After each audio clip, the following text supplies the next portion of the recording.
maṇi padme hum, Om maṇi padme hum, Om maṇi padme hum, Om maṇi padme hum. Welcome, everybody. Hi, Meng. Hello, Venerable. I want to introduce everybody to a new resident at the Abbey. Yeah, her name is Karma Kitty. And she came here with Alex. And here's a letter from her. Okay. Yeah. So I've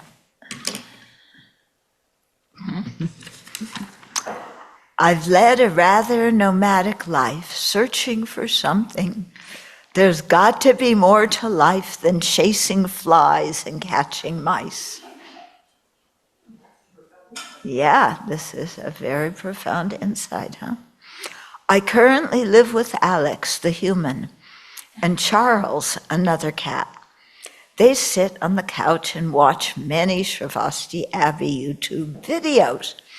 At first, I wasn't much interested, but Charles got focused on the teaching and a sense of peace radiated from him. One day, I was taking particular delight in chasing a mouse with an intent to eventually eat it. You were? You look so sweet. How can you do that? Yeah. Charles started telling me about the concept of karma. How our actions, both good and not good, have an effect on this life and the next. The idea of multiple lives is not foreign to me. After all, I'm a cat, and we do have 9 lives. I started contemplating karma. Wanting to learn more, I paid attention when the human participated online in the Good Karma retreat. Wanting to learn even more, you're a good student, I asked the human to bring me to Sravasti Abbey. So here I am, ready to learn and grow in the Dharma with a community. With immense gratitude, Karma Kitty. P.S. Thanks to the human for helping me write this letter. As a cat, I struggle with holding a pencil. You did very well, yes, and you can put your paw foot on it. Okay, so Karma Kitty had a great insight about life and the important part of Dharma practice. So this is a cause to rejoice and to feel joyful, which is the topic of the talk to this afternoon, joy. Yes, Venerable, I need to open this, if you don't mind. I need to do my thing. Yes. Okay, so sorry. So yes, first about... I bet you're sorry, Meng. Okay. My friends, welcome to episode 19 of Vibe with Venerables, 1 hour of live Dharma and dialogue where you get to talk directly to an awesome Venerable. I'm Meng, co-founder of Buddhism-dot-net and your host. Today we're joined again by the revered and beloved Venerable Thubten Chodron, abbess and founder of Sravasti Abbey, prolific author and overall awesome teacher. I have met many great Buddhist masters across all major schools of Buddhism, and one thing they all have is a warm, loving joyfulness that radiates robustly from the inside out. And as you can see already, Venerable Chodron has that in abundance, which leads us to today's topic, boundless joy. So Venerable Chodron will be talking about the beautiful quality of empathic joy and show us how it relates to boundless joy. And remember, if your joy is bounded, you're not getting what you paid for. So I know what? You're getting boundless joy. So if your joy is bounded, you're not getting what you paid for. It's a stupid joke. So anyway, Okay. Venerable will speak for 30 and Venerable will speak for 30 minutes and then answer your questions live. And if you're comfortable doing so, we'd like to invite you to turn your camera on so that Venerable can see your lovely faces on the screen in front of her. Oh, yes. And with So I that, can see Venerable, you yes, falling right. asleep, feeling joyful. I'm not going to fall asleep. I'm going to keep my. So with that, Venerable, can we invite you to start with an opening prayer, and if you like a short Okay. meditation? Okay. I will do the 4 immeasurables after this. I take refuge until I have awakened in the Buddha, the Dharma, and the Sangha.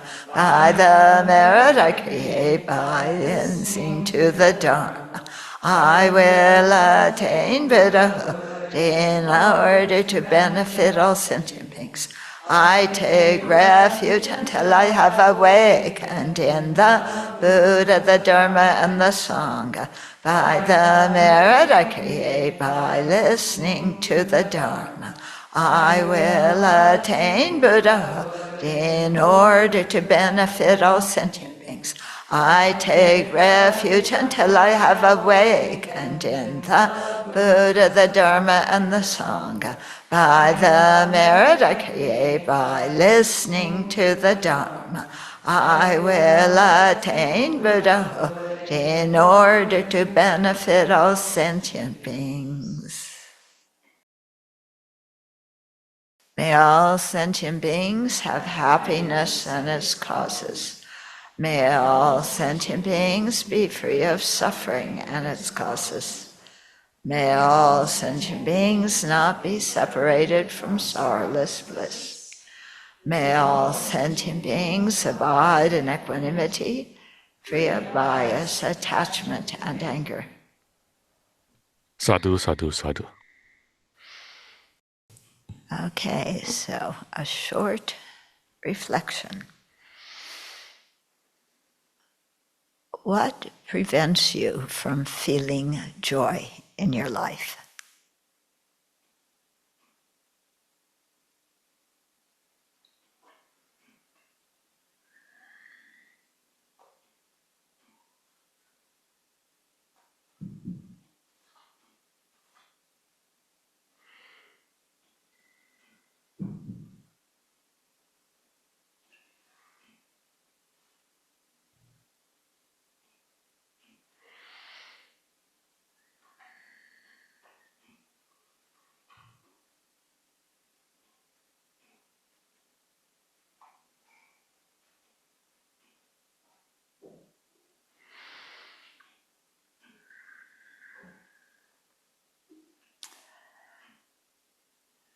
So if what prevents you from feeling joy is some kind of change that you didn't initiate and don't want,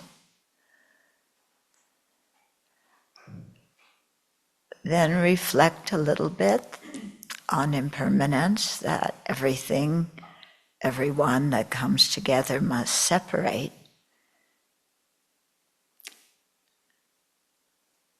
So you don't have to feel joyful at the separation, but you can accept it peacefully.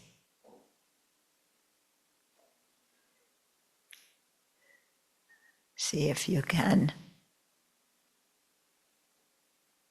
do that.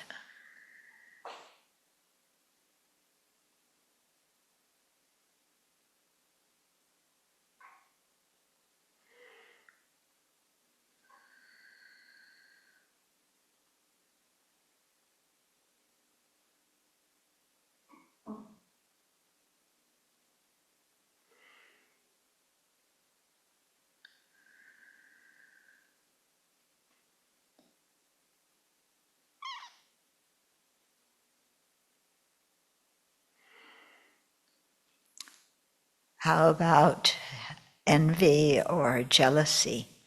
Do they prevent you from feeling joy?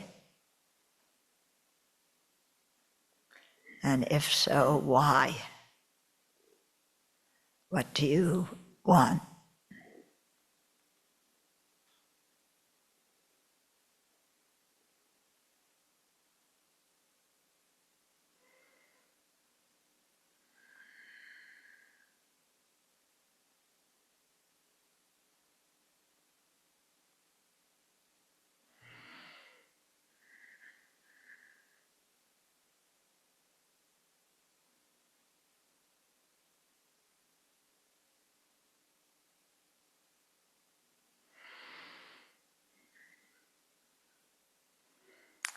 And if you're jealous because somebody is better than you in some way, or has more opportunities than you do, or is more attractive,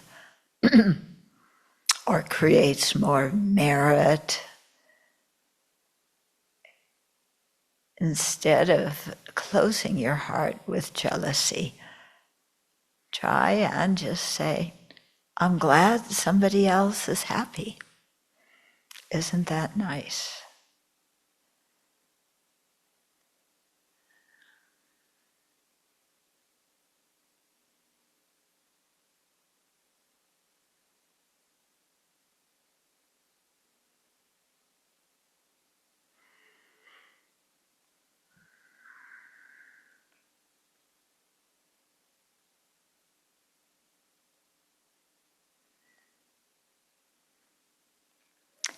And especially if somebody creates a lot of merit or has insights or wisdom that you don't, rejoice, be happy, because there's one more person closer to awakening who is happy themselves and who also can help you and everybody else learn the path and practice the path. So release the jealousy and let your mind be happy.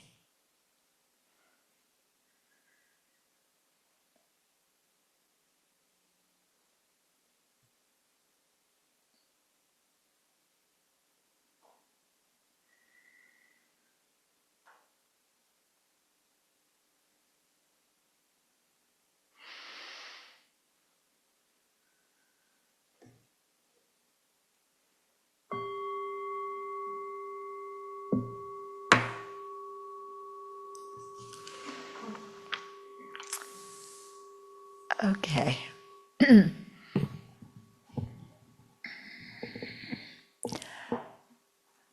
So empathic joy is a mind that does not compare ourselves to other people. When we compare ourselves to other people, we usually wind up with either arrogance, thinking that we're better than them, or jealousy, because we think we're worse than them. And neither of those is a virtuous attitude. Yeah? And neither of those really is so comfortable within ourselves. Yeah? Especially jealousy. I don't know about you, but to me, jealousy is one of the most painful emotions. Yeah. Yes, anger I don't like, that's painful. But jealousy combines greediness, wanting something, with anger that somebody else has it and I don't, together with resentment that I should destroy the other person's happiness because I'm the worthwhile one that should have that happiness, that opportunity, that praise, that amount of money, whatever it is. Yeah. So jealousy, it has elements of greed, elements of anger, and elements definitely of revenge. Yeah. It's not a nice mind, either for us as somebody who has it going around and around, or for the people around us who we take it out on. Okay. Now, here I'm making a difference between envy and jealousy. I don't know if this is a dictionary difference, but this is how I'm showing the difference.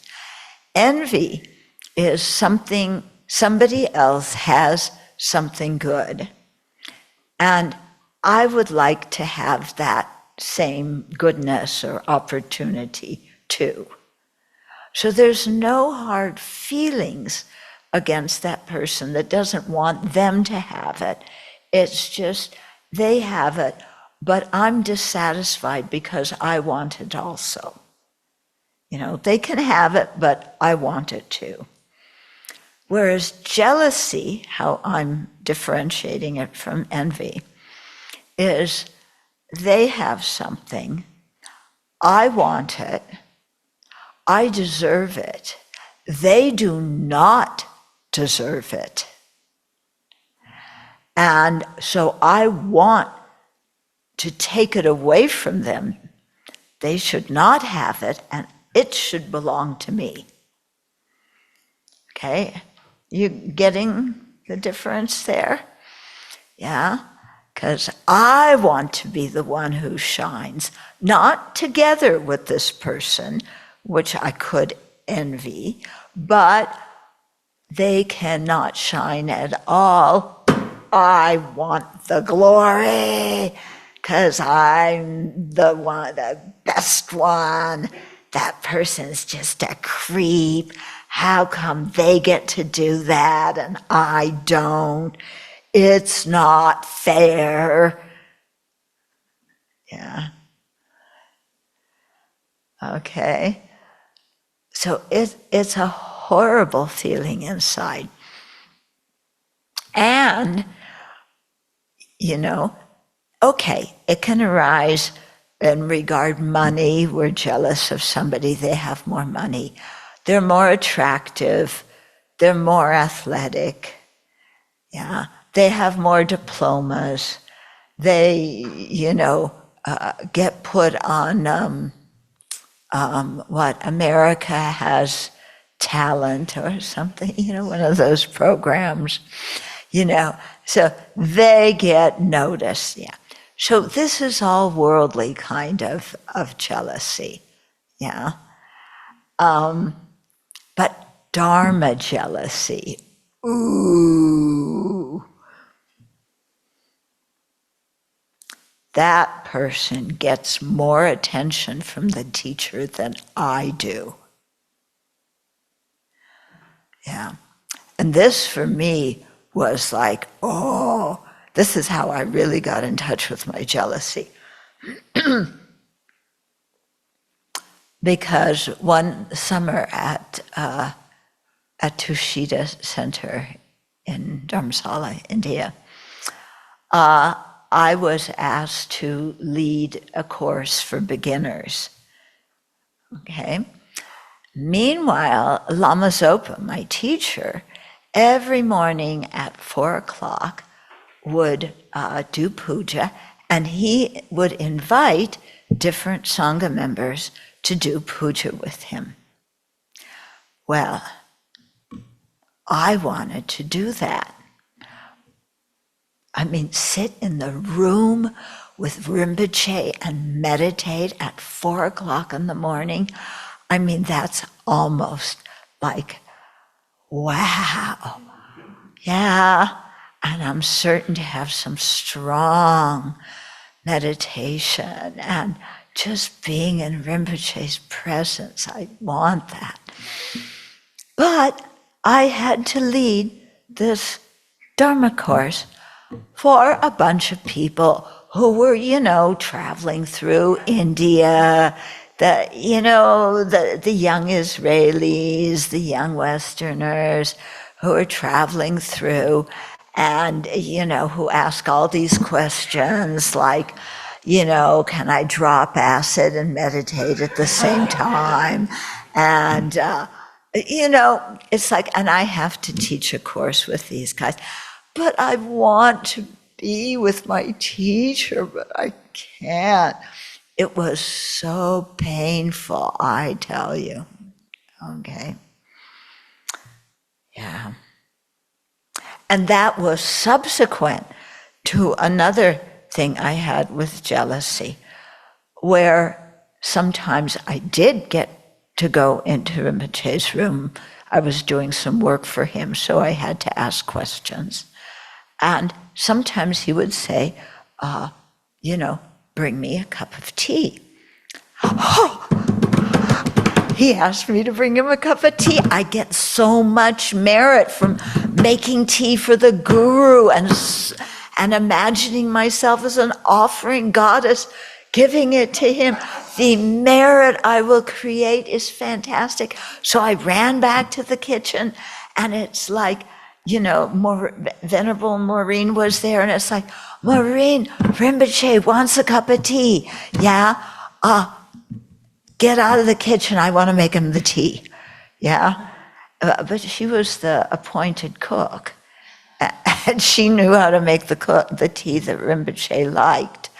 But I wanted make it and bring it to him, and why is she in the kitchen when I want to be there and make tea for the guru? Okay, so that was, one thing of jealousy, and then the other one about being able to go at 4 o'clock in the morning into Rinpoche's room to meditate. So painful. So my purpose in telling you these lovely stories about myself is that jealousy happens in Dharma circles too. Yeah. And it's there. Yeah. And the material kind of jealousy in Dharma circles, as I watch in the Tibetan community, 1 year it was what kind of shoes you had. The next year was what kind of jola, monastic bag you have. All these things that you can get that makes you an individual. Because the rest of you is just like everybody else. But you want to stick out. Yeah. See my watch. Yeah, I have a really rich Jindak. Jindak is a sponsor. Mm-hmm. Okay. That's not a nice thing to share about monastics. Don't lose faith. It is just a few people who have that. But I think some lay people have that thing about their watches too. Anyway, okay. Jealousy is painful. Yeah. If we really look at the situation and ask ourselves, what's the use of being jealous? There's actually no use. Yeah, just because I'm jealous doesn't mean I'm going to get what that other person has. Yeah. I remember when I lived in France, there was an older woman who wanted to ordain, and she had been married, and then her husband started cheating, going with a younger woman. Okay, usual story. So they got divorced. And in the meantime, she became interested in the Dharma and she wanted to ordain. But when her husband started going out with somebody else, she didn't like that. She didn't want to be married to him after all because he cheated on her. But what's he doing? Going and getting a new girlfriend as if I meant nothing to him. He should be pining away for me. Yeah. Saying, oh, I lost the love of my life going after some younger woman. Oh, I want to be back, but she won't take me. Yeah, I want him to suffer a little bit. Yeah. And I told her, I said, Claudine, just relax. She gets to pick up his dirty underwear and dirty socks now.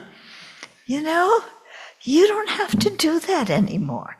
She has to do that. Yeah. So rejoice. Yeah, rejoice. You're liberated from doing that.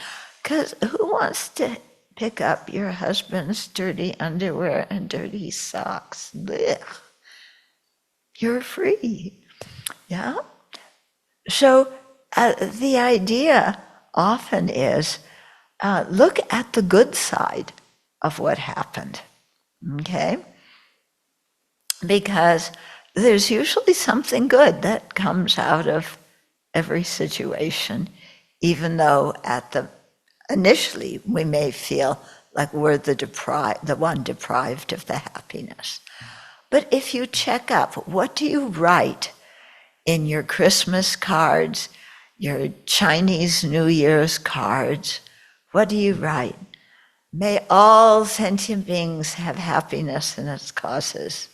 May all sentient beings live in peace. May all the wishes of other beings be fulfilled. May they have everything that they need for a good life. May they be reborn in the Pure Land. May they quickly attain Buddhahood. So this is what you're praying for and writing in all your Christmas cards and Chinese New Year cards. So here's somebody who has a little bit of worldly happiness, which is fulfilling everything you wrote, and you didn't even have to do anything. Yeah? Wow. Somebody else has happiness. I can rejoice without having to do anything. Yeah? Why don't we rejoice? Yeah? You all look very sad. Yeah? Like, I can't rejoice if somebody else got what I wanted. Well, then when you write it in your greetings cards, you're not telling the truth, you're lying. Uh-oh, what kind of karma is that? Oh yes, I want all sentient beings to have happiness in its causes, except everybody, who has more money than I do, who gets more praise than I do, who blah, blah, blah, No, you can't write that in your greeting card, can you? Yeah. So be careful of what you write. You don't want to lie. But when you think about it, why can't we just let ourselves rejoice at somebody else's happiness, especially when we didn't have to do anything? Yeah.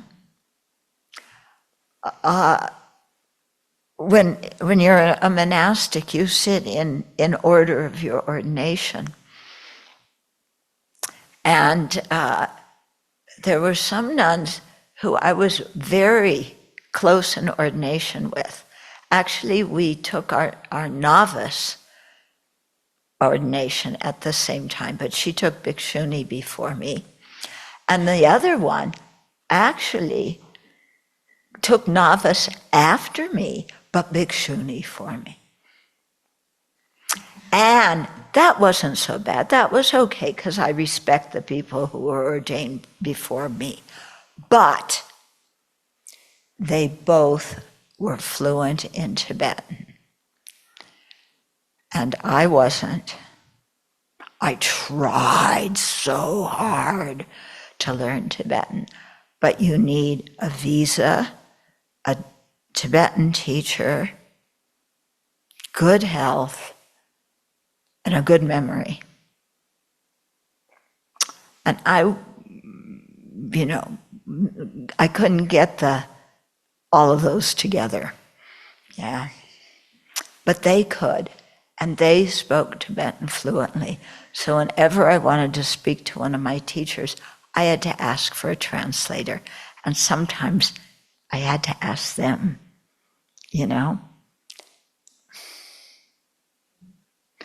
I was so jealous of them because they got to translate for lots of people when they went for private appointments with the teacher. And I wanted to learn from our teachers. Yeah, they got to learn so much by being there when other people asked questions. I didn't. Oh, you look like you're disillusioned with me. Oh, oh dear. Yeah. So, I tell you, I was so jealous of them because they had more knowledge than me, more opportunity than me. Yeah. I should stop talking about myself. There's too much jealousy to confess. And and what's interesting is I never thought that I had a lot of jealousy. Yeah. When relationships would break up, I would adapt, But boy, when it came to Dharma things, yeah. But the whole thing is, why not just enjoy? Yeah, why not? Somebody else has something good, even they're better than me. If they're better than me, I can learn something from them. If they attain, have qualities, Dharma qualities that I don't, they can be a good role model for me. Why do I destroy my own happiness by succumbing to jealousy? And then the jealous mind is so nasty because it wants to take away somebody else's happiness. It's not just, I want to have the same happiness as that person, but I don't want them to be happy. They don't deserve it. What a nasty mind, isn't it? As if there's not enough pain in the world, but I want to, motivated by my jealousy, cause more pain, and then rejoice at somebody else's pain instead of somebody else's happiness. Ugh, what kind of human being does that make me? Yeah. So when I started really thinking, about this, it became very clear that I needed to learn how to rejoice and just drop the stories in my mind, the stories of comparing myself to somebody else and then feeling that I'm not recognized enough. Yeah. Stop those stories and just, somebody else is good, wonderful. Why not be happy? Okay? So, yeah. So it's really something to think about. And also, so much, especially when it's worldly jealousy. Somebody has a talent we don't, or more money, or better looks, or, they're better at, growing bonsai trees than we are. They're better at, the tea ceremony than we are. Yeah. They have a different, one of those really far out things for cutting your hair that does it really close. Yeah. You know those? Yeah, oh, you have one. Yeah. Oh, I want one of those too. Actually, I have one too, but I'm not going to tell anybody because then they're going to want to borrow it and they'll break it. Yeah, because this is mine. Okay, but when you look at any mind that's like that, holding on to something, making up stories of comparison, comparing ourselves, it's all over things that are transient, that we're not going to hang on to forever. Yeah? Now, you might say, well, your friends who know Tibetan, they're going to know Tibetan just the rest of their lives. Well, not certain. Yeah, you can forget. And as you get older, you forget things. Yeah, what was I talking about? Yeah, so, or somebody, especially, okay, we're taught so often in our society that we should look like the models, okay? So you should have a body, like, well, the women should have a body like Taylor Slow, and men should have a body like her boyfriend, Travis Kelce. Yeah. So those are the ideas that everybody should look at. So we're taught from the time we're very young to idolize those people. They're in the magazines, they're on TV, on the internet. We should look like them. Then everybody will think we're worthwhile. Yeah. And as teenagers, we buy into that. Even younger than teenagers, you start learning that kind of stuff, what you should look like. Yeah. And the thing is that nobody looks like that, not even Travis and Taylor, because everything is all, what is it? Airbrushed, yeah. Yeah. So they don't even look like that.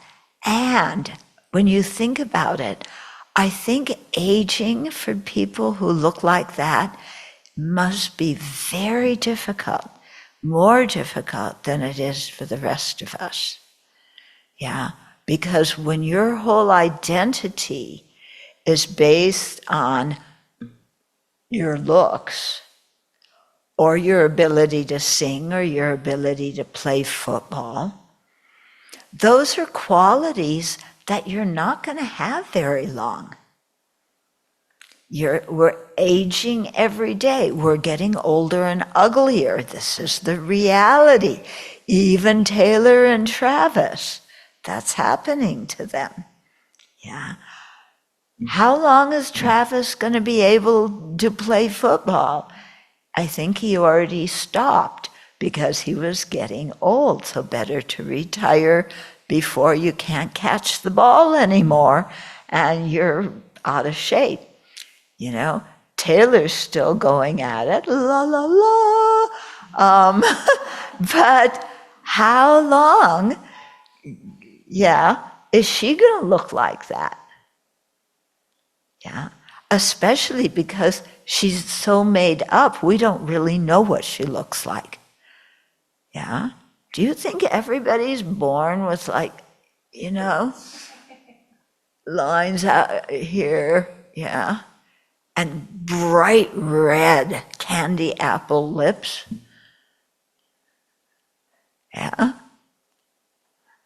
How long are you going to have that? So I think that, especially for people whose self-esteem depends on transient qualities, aging is really, really difficult because you can't hold on to all that stuff. So why be jealous of the people when they have those qualities, when you know that soon they will lose those qualities, and how incredibly painful losing that, those qualities will be for them. Yeah? Because you're not only losing their qualities, but your sense of self-worth and your fame. Okay? So, check up what you're jealous of and who you're jealous of. Because if you really think about it, would you want to switch lives with that person and be that person? Yeah? And then when you think about it that way, it's like, actually, I'm quite happy to be me. Yeah? I'm quite happy to be me. Yeah. I was, in high school, yeah, what I was taught from everything, yeah, is that, yeah, you should have straight blonde hair and blue eyes. Okay. I had curly brown hair and brown eyes. So I didn't look like all the popular people. Yeah.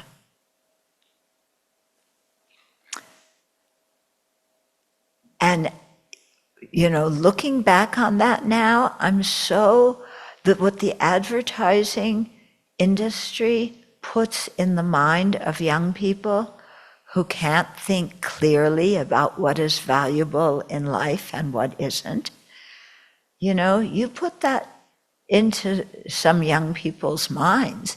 And now you see what's happening with, young people committing suicide because on Facebook, they got a few thumbs down. These kinds of things. Yeah. So anyway, Ivanka Trump, yeah, blonde hair, blue eyes, well-educated, famous. Yeah. If I compare, she looks like what I was taught in my high school, you should become. I am so glad I'm not her. I have such a wonderful father, really, seriously. I wonder, how does she survive? Yeah? And I look, and, my dad isn't famous. He's not, a billionaire. But he was a wonderful father. I think there's no reason to be jealous of people who fulfill the latest craze in how everybody should look. Okay. So, so things to think about to release the jealous mind. Okay. And allow ourselves to experience joy. Yeah, because why not? Yeah, somebody has something I don't. Yippee. Yeah, somebody's better than me. Fantastic. Somebody has opportunities I don't. I didn't create the karma for it. Yeah, but that one could be a little bit harder because if I don't have the opportunity, is that because of prejudice or discrimination? And if so, don't I have the right to feel sorry for myself and jealous? Because I'm getting discriminated against and somebody else, is in the in crowd and has that opportunity that I want. Yeah. Okay. So there it can be really a little tougher because there's a certain mind that says, oh, it's a case of discrimination, prejudice. We should protest against that. Well, yes, we should. Yeah. But we can protest, or at least point out prejudice, discrimination, but without being jealous, without being angry. Okay, are you getting what I mean? Yeah? It's like, it's true. I didn't create the karma to have or be whatever somebody else has. This is completely just societal, human-made qualities that are, or societal, human-made bias. Yeah? It doesn't mean I'm a lesser person. It doesn't mean I'm not going to amount to anything. It's just people in society, and society in general has biases and discriminates and prejudice. Yeah? And I created the karma to be in this situation that I'm in. So rather than sit and stew in it, yeah, when the opportunity arises, I can point this out, but with a calm mind, not an angry mind, but try and point it out so that with compassion, I don't want anybody else to have to go through this experience. Yeah, then that makes sense. I'm not jealous, I'm not hostile, I'm not angry, but it does need to be pointed out and talked about. Venerable, is this a good opportunity for us to see if anybody has any questions at this time? Yes, I guess it sounds that way, doesn't it? I mean, we can continue to speak. Thank you. You're very polite. Oh. I just kept talking. I learned so much from you. It's hard to invite questions, but still, if anybody has any questions for the Venerable, please feel free to use the hand raising function on Zoom. Okay. Yeah, and by the way, Venerable, I mean, every time I hear you talk, I learn something important, and this time I learned something important in a way that surprised me, which is the idea of Dharma jealousy. I mean, I didn't even know that such a thing even existed.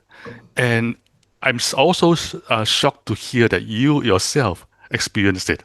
I mean, it's like, to me, it's very humbling for me to hear that even somebody as great as you had that experience. So, I'm just wondering. Thank you for the praise. Now my self-esteem is... No, so go on. I'm wondering, dear Venerable,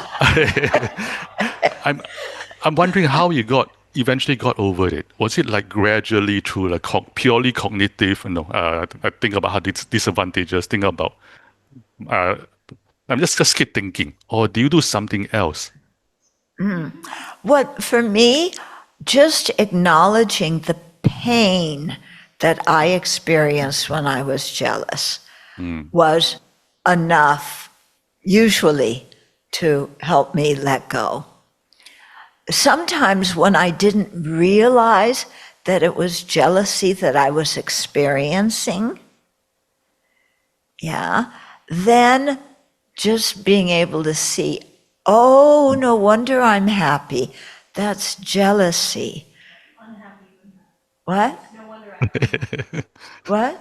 No wonder I'm unhappy. Yeah, no wonder I'm unhappy. Yeah. Did I say the opposite?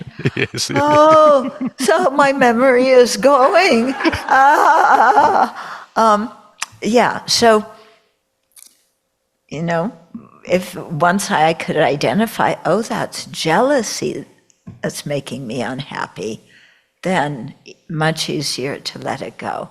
Just because the pain, the emotional pain of jealousy, like I said before, for me personally, is one of the most painful emotions. Yeah. Thank you. That's really helpful. That's really helpful because, I mean, for me, I have multiple strategies to deploy, but your answer is so simple. just recognize the pain of jealousy, and by recognizing, the mind will just slowly say, "No, I don't want this stuff," and Yeah. abandon it. Yeah, this Yeah. is amazing. You know, you don't abandon it instantaneously or forever, because we've been feeling jealousy since beginningless time. So it comes up again, but then you remember, oh, I'm unhappy. Yeah. Yes. And then not just I'm unhappy, I'm letting the jealousy go, but I have the opportunity to be joyful and rejoice at somebody else's good qualities. Okay, and one of my teachers, whenever we did the 7-limb prayer, the 4th limb is rejoicing at the virtues of ourselves and other living beings and the holy beings. And whenever my teacher would lead us in doing the 7-limb prayer, he would stop after that line and have us meditate for 5-10 minutes. At first, it was like, can't we go on to the next line? But then, why is he stopping? Because he's giving us a chance to really contemplate the benefits of rejoicing at virtue. Why not feel happy? And even if it's worldly things, why not feel happy? Okay, so because during that 5 minutes that he paused, I had to think about something. Yeah, so this kind of came to mind. Thank you. Okay, Dr. Cheng, I think you have the last question. Thank you so much for your joyful talk. My question is, you asked the question like, what prevents me from joy? In my case, most of the times, it is I feel almost always feel like, oh, I have to do this and this and this and this and that. So I feel very heavy thinking about my to-do list, which is very long. And do you have any advice on me? So you want to be successful, but it takes a long time to do something, and you really want other people to notice that you're doing it well and appreciate it. Is that right? Yeah? Okay.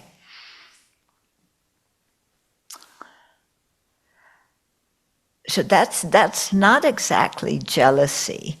Yeah. That's it's not jealousy. Yeah, it's not just jealousy. Another question. Because there's an obligation, but it doesn't sound like you're comparing yourself to somebody else. It's just you have something in your head that's saying, I must do this, I must do that. I don't really feel like it, but I have to do it. So how do you feel joyful in those moments? Yeah. One way to start out, and this is not an antidote I say use for a long time, is imagine how good you're going to feel when you get it done. Like, because right now I feel so heavy because I have to do it. But, if I really sit down and do it, it's not going to take that long. I'll get it done. And then I will feel very happy that I was able to finish this. And then especially when you give it to whoever you feel obliged to, whatever you've done, that person will also feel happy too. So thinking about that, then, let yourself be happy. Also, the fact that you were asked to do this, means that that's a compliment. Yeah, that somebody trusts that you have the skills, that you have the oomph, and the effort to do it. So it's actually a compliment. going back to that story I told you when I had to lead the course instead of going into my teacher's room and meditating, it dawned on me after a few years, because I'm a slow learner, that being asked to lead a course was actually a great compliment from my teacher, because he trusted me, to do something that, and to do it correctly. And also, when you're able to share the Dharma, then you feel, at least I do, I feel quite happy afterwards. And whatever was bugging me in my mind, if I was in a bad mood, as soon as I start talking about the Dharma, that bad mood goes away. So I had an incredible opportunity, supported with the confidence of my teacher. Why was I jealous? Because this was a compliment, not a travesty. Okay? So think that way too for whoever you have to do that job for. They're trusting you because they know you have the ability and the personality to complete that task in a good way. So feel happy about that. Right, Karma Kitty? Yeah, yes, right. Yes. Thank you so much, Venerable. Okay, so unfortunately, that's all we have time for. Venerable, can you please lead us in a closing dedication and blessing? Okay.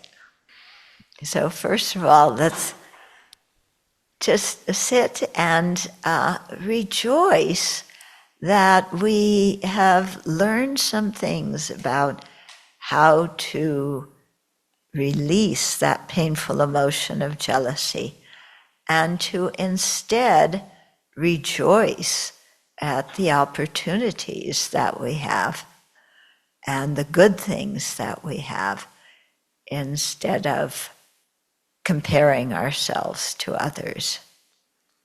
So let's just rejoice that we have learned that and created merit in the process of doing that.